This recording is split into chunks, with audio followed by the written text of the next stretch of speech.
യേശുവിൽ പ്രിയപ്പെട്ടവരെ, ദൈവത്തിലേക്കുള്ള സ്വർഗത്തിലേക്കുള്ള വഴി കാണിച്ചു തരാൻ നമുക്കൊത്തിരി നേതാക്കന്മാരും ഗുരുക്കന്മാരുമൊക്കെ നമ്മുടെ ചുറ്റിലുമുണ്ട്. അവരൊക്കെ വഴി കാണിച്ചു തരുന്നു, സത്യത്തിലേക്ക് നമ്മളെ നയിക്കുന്നു.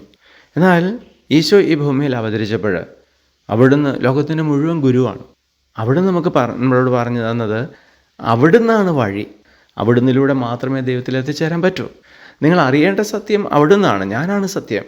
അതുപോലെ തന്നെ നിങ്ങൾക്ക് ലഭിക്കേണ്ട ജീവൻ ഞാനാണ് തരുന്നത്, ഞാനാണ് ജീവൻ.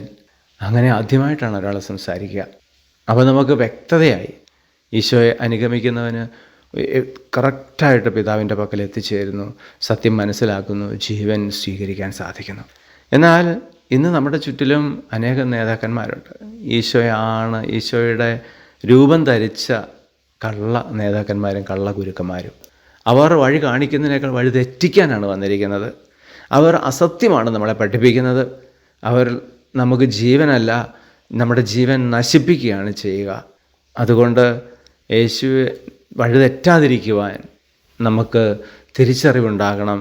യേശു ആര്, യേശുവിനെ പോലെയുള്ള കള്ളന്മാർ ആര് എന്ന്.